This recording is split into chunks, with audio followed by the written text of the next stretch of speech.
Good morning. I am Eckhard, the German butcher. Today I want to talk a little bit about Presskopf. I lately made a movie about that. That is not to, how you say it, mix it up with Headcheese.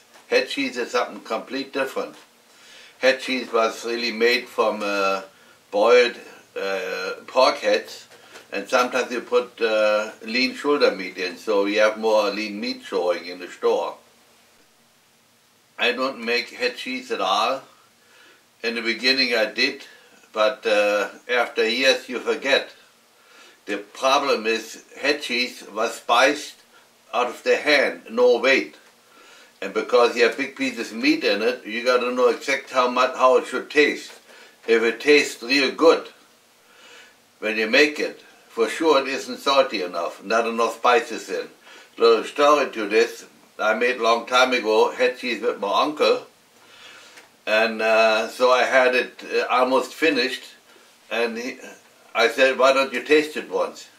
And he took it in his mouth and spit it out. He said, much too salty. I said, no, you're wrong. You need more salt and more pepper in it. He couldn't believe it. But after it was cooked, he said I was right. But now since we have done it for so long, I don't do it anymore. I make it something different. I have here in front of me the Headcheese. Then I have pork shank in a can, and I call this Headcheese. That is just schnoots from a pig, but produced in raw condition. Now if you look at it a little closer, they don't look that much difference, but made complete different and complete different meat in it.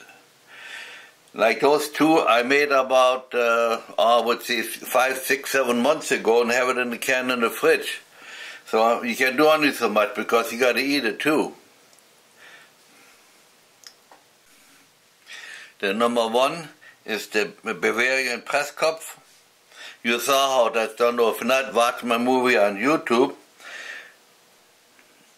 And those are pork shanks. I used to take pork shanks and grind them, put spices on and put them in a can.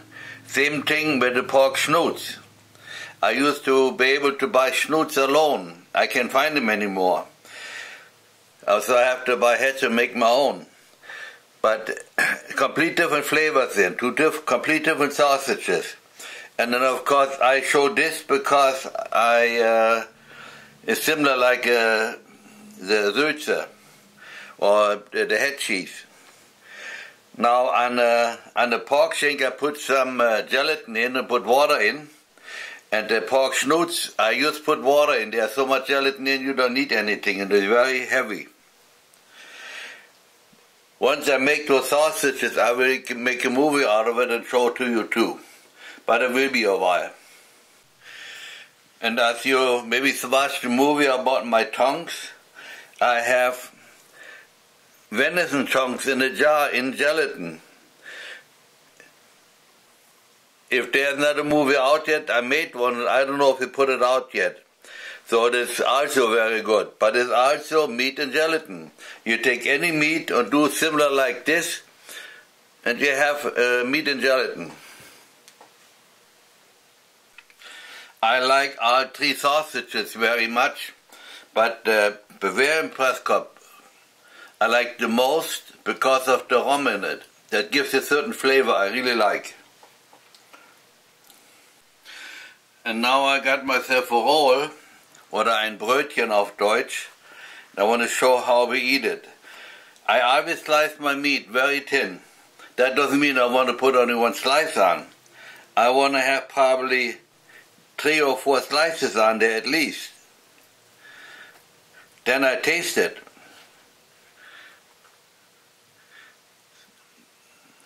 That is a sandwich to me. And now all I have to say, guten Appetit, and then I can eat it.